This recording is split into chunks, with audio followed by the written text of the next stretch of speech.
Qui veut lancer la première question? Hashtag nos blabla, ça veut dire ça a trop parlé depuis quelques jours là? Bah ouais, enfin moi c'est plus par rapport à moi. C'est par rapport au fait que moi je sois silencieux, on m'a beaucoup parlé du fait que je réponds pas beaucoup à Cédric. Et bah ça me reflète. Là c'est nos blabla, là c'est le faux. Bah, c'est la même chose, c'est juste moi. Voilà. Jordan, j'ai aucun doute que tu es un mec gentil. Ouais. Est-ce que tu es trop gentil pour ce milieu-là? Est-ce que dans les phrases de trash talking de qualité, rigolote, comme dirait Cédric, faudrait que ça te fasse marrer à 80% et que ça t'emmerde à 20%, j'ai l'impression que c'est l'inverse. Ça t'emmerde quand même ou pas? Ah non. Non? Ça te fait marrer? Bah oui, bien sûr. Tu dois pas quand même en rire. En vrai, c'est que c'est tellement poussé ce qu'il fait que c'est. Moi, j'ai jamais été quelqu'un qui. Par exemple, l'humour. J'ai mon humour à moi, mais quand c'est trop forcé, c'est plus ridicule qu'autre chose. Du coup, bah, il y a une forme de gêne par rapport à. Pas une gêne en termes de est-ce que je suis à l'aise ou pas, mais plus. C'est un autre style de communication. Moi, je suis pas quelqu'un comme ça. Jordan, il y a beaucoup de gens qui pensent que tu es aussi novice dans ce milieu, parce qu'ils voient que les 6 combats amateurs, ouais, c'est ton Sherdog. Mais est-ce que tu peux nous rappeler l'étendue de ta carrière en amateur, notamment en pancrace et, ouais. Bah, en pancrace, je ne sais plus exactement combien de combats que j'ai, mais j'ai plus de 34 combats en amateur en tout, sans compter tout ce que j'ai déjà fait en kickboxing aussi à côté, avant. En pancrace, pancrace c'est même inconfondu dans les 34. Et ouais, en vrai j'ai 26-6 en amateur, contre certains combats contre des compétiteurs pro, qui juste en fait ça comptait pas sur le Sherdog. Et en plus dans des catégories entre 85 et 77. Donc j'ai l'expérience par rapport à des gars qui descendent de poids pas possible. Merci. Jordan, bonjour. Petite question en comparaison à ton adversaire, donc Cédric Doumbé, lui il s'est vraiment préparé depuis des mois à baisser son poids petit à petit. Il n'aura même quasiment pas de cutting ou un très léger cutting à faire, ce qui fait qu'il n'aura pas un énorme rebond, donc il ne sera pas à plus de 10 kg dans la cage, contrairement à toi qui est déjà face à nous très balèze. Je pense que tu es très loin des 77 encore.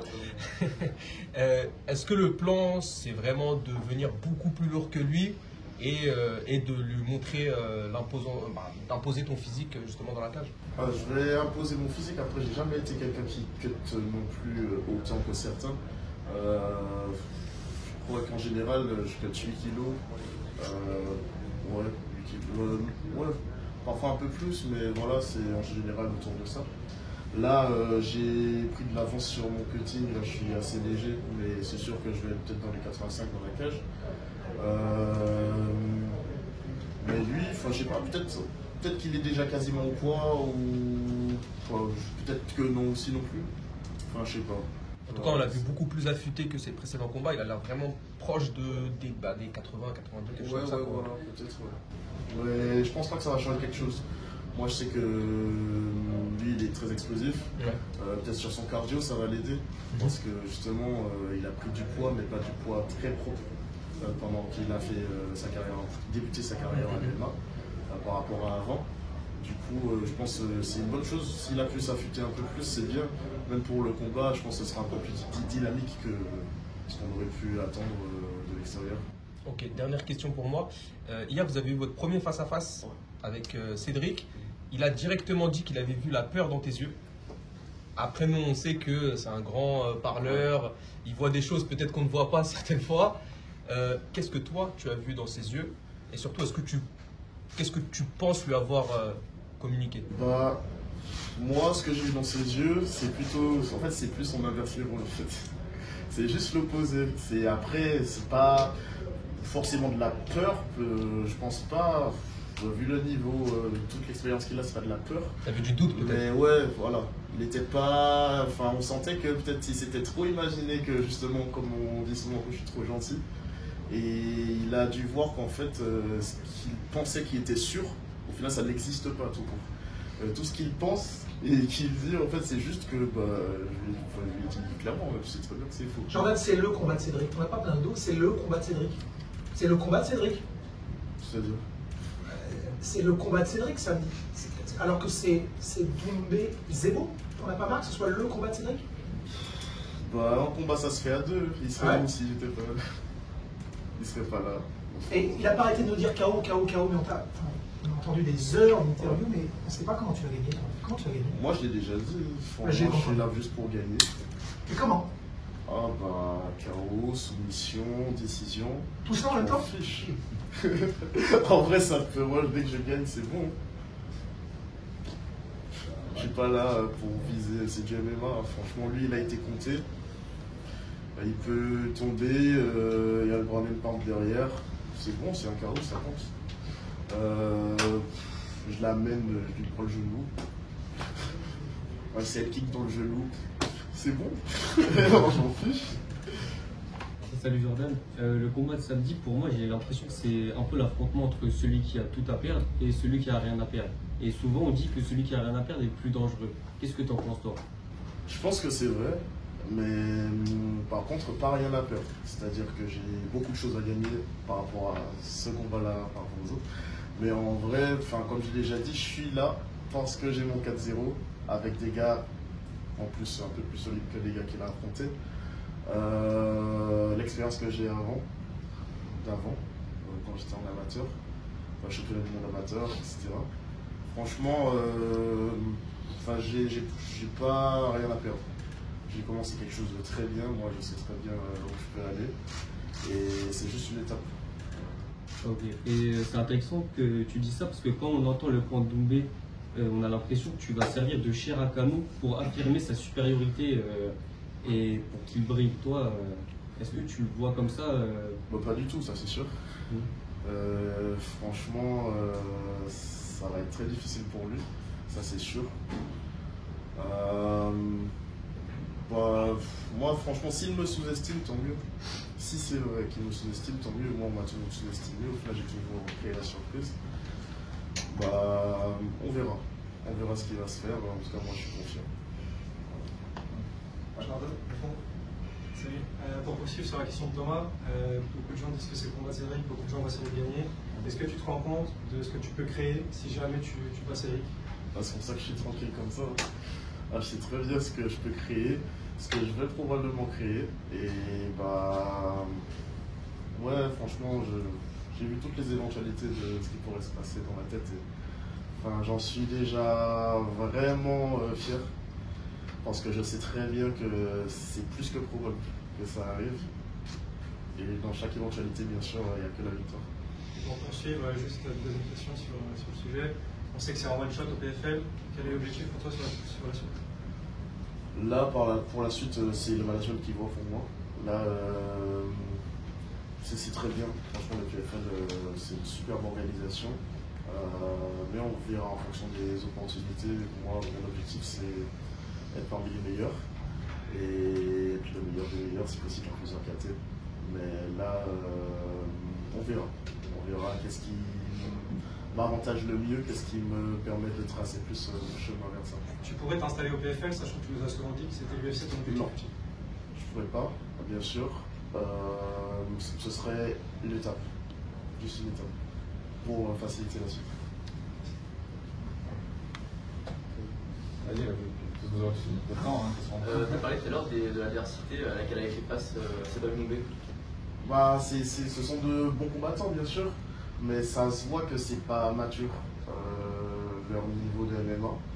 Ça se voit que c'est pas aussi construit, c'est pas aussi poli. C'est pas une différence de niveau par rapport à du talent, c'est une différence par rapport à juste le vécu et le travail qu'il y a eu en amont. Moi, je sais que avec tout ce que j'ai eu pendant toutes ces années-là, c'est normal que ça n'ait rien à voir avec ces gars-là, comment ils attaquent et où est-ce qu'ils ont voulu mettre Cédric en faisant face à lui. Il y a de quoi le mettre à l'aise, alors que moi, je ne pourrais pas le mettre à l'aise quand je l'affronte. Et deuxième aussi, est-ce que tu penses qu'en battant justement Doumbé, il y a moyen de récupérer la hype colossale qu'il a en France? Et est-ce que c'est quelque chose qui te motive en ce moment? Ça fait partie des choses qui vont se faire naturellement, c'est toujours comme ça. Quand quelqu'un gagne, quelqu'un de connu, forcément c'est comme ça que ça se passe. Donc c'est positif, c'est bien, tout le monde a envie de pouvoir vivre de son métier grâce aussi à l'aspect médiatique qu'il y a derrière, la communication et pour les sponsors, pour tout. Donc c'est sûr, franchement, ça fait partie de la récompense qu'il y aura derrière. Salut Jordan, là aujourd'hui on te sent un peu plus offensif en tout cas. Est-ce que c'est parce que, comme la majorité des combattants, plus la semaine avance et juste avant la pesée, du coup ils sentent qu'ils sont dedans et du coup leur mentalité change? Est-ce que c'est ça ou est-ce que c'est le fait d'avoir vu Cédric en face qui a provoqué un peu un déclic? Non, c'est vraiment comme n'importe quel autre combat. Il n'y a pas eu de déclic vraiment, à part le fait que, bien sûr, c'est toujours comme ça quand on voit la personne en face. Enfin, moi, comme je disais, c'est tous les mois d'entraînement, dès que j'ai le nom en tout cas, de la personne que je vais affronter, je ne me focalise pas trop sur les vidéos, mais je m'imagine vraiment que c'est le meilleur combattant du monde et que c'est une personne au-dessus d'humaine même. Que ce soit même dans l'attitude ou même physiquement ou dans les capacités tout court. Et là, après, bien sûr, ça fait redescendre un peu. Quand on voit la personne en face, on est encore plus tranquille. Et en même temps, il y a ce côté un peu plus, l'adrénaline et l'envie d'être au combat qui, forcément, il y a l'excitation. Mais c'est sûr que ça ne va pas être une excitation qui va me faire être précipité ou qui me change de ce que je fais d'habitude. Bonjour Jordan, on voit que tu es quelqu'un d'assez réservé, presque timide dans la vie de tous les jours. Quel effet ça fait de se retrouver sous les feux des projecteurs? Petit à petit, j'ai pris l'habitude quand même. Malgré le fait que c'est sûr, je n'ai pas autant d'abonnés que Cédric ou quoi. Je suis quelqu'un qui, quand même, dans la vie de tous les jours, je suis pas quelqu'un de bruyant comme lui. Et je suis un peu réservé et tout. Mais c'est pas non plus de la timidité qui va me faire être trop mal à l'aise. Je sais que j'ai toutes les raisons d'être là et je sais très bien que ça fait partie du métier. Et au fur et à mesure, les médias ont toujours été petit à petit plus autour de moi. Enfin, ça va, je suis à l'aise. Ok, merci. Jordan, est-ce que tu penses qu'on oublie, par rapport même quand on connaît ton passé, le degré de violence que tu peux avoir, ton côté, voilà, pas faire de bruit, etc. Est-ce que sous-estime aussi ton passé aussi? Ouais, j'ai l'impression. J'ai vraiment l'impression. Est-ce que tu peux nous le rappeler aussi aux Antilles? Moi j'ai grandi aux Antilles, j'ai toujours été passionné de combat, mais pendant que j'étais passionné, je n'étais même pas encore inscrit. Enfin, je faisais face à des agressions, du harcèlement et des agressions vraiment physiques. Me faire tabasser, parfois ça arrivait presque tous les jours, surtout dans les premières écoles. Mais du coup j'ai l'habitude avec ça, l'injustice, avec les moqueries, avec l'aspect combat, quand il me dit ouais, t'inquiète pas, je suis pas un kickboxer, moi mon truc c'est la bagarre. Bon, au final je pense pas qu'en nombre de bagarres, il est juste un minimum, de quoi se rapprocher un petit peu. Franchement, en termes d'expérience, il n'y a rien. Du coup c'est pour ça que je suis à l'aise aussi dans la cage. C'est pour ça que je suis à l'aise face à lui qui fait beaucoup de bruit et tout, parce que c'est tellement rien à côté de tout ce que j'ai déjà eu que c'est ridicule en fait. Et du coup, ça me touche pas. C'est ta thérapie, c'est l'enfant harcelé dans la cage, samedi? Ma thérapie, c'est mon vécu tout court. C'est passé. Combattre maintenant en pro, c'est ta thérapie? Avant même d'avoir, comme j'ai dit, avant même d'avoir déjà vécu ça, j'étais déjà passionné par ça. Ensuite, forcément, ça donne encore plus envie. Je sais pas. En vrai, même si j'avais pas été harcelé, j'aurais mis la même envie. Peut-être pas la même rage à faire ce que je fais. Et du coup, ça donne le petit plus qui, peut-être, j'aurais pas été aussi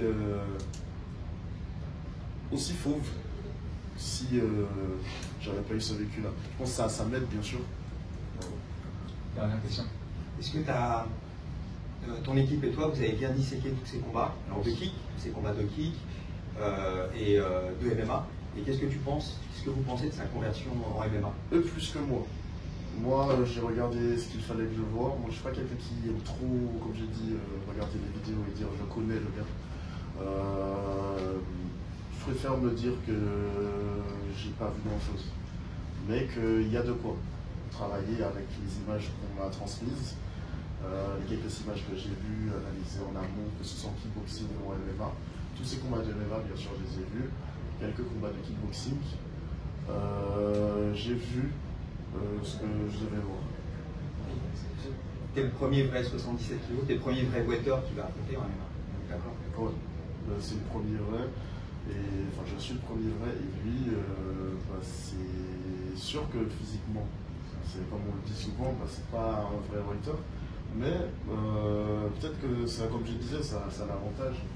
Il aura, s'il n'a pas autant de poids à perdre, peut-être aussi, comme on dit, à force de perdre du poids à répétition, en plus il a souvent été dans le dur pour ce qui est du poids. Peut-être il sera plus à l'aise comme ça. S'il est plus à l'aise, tant mieux. Moi je veux pas qu'il y ait d'excuses après. Ouais, c'est parce qu'il était léger, ouais, c'est parce que ceci. En vrai, il sera à l'aise. Il avait l'air à l'aise l'autre jour, mais pas l'air d'être creusé mal et tout. Donc voilà. Thank you guys. Thank you, John. Merci. Good.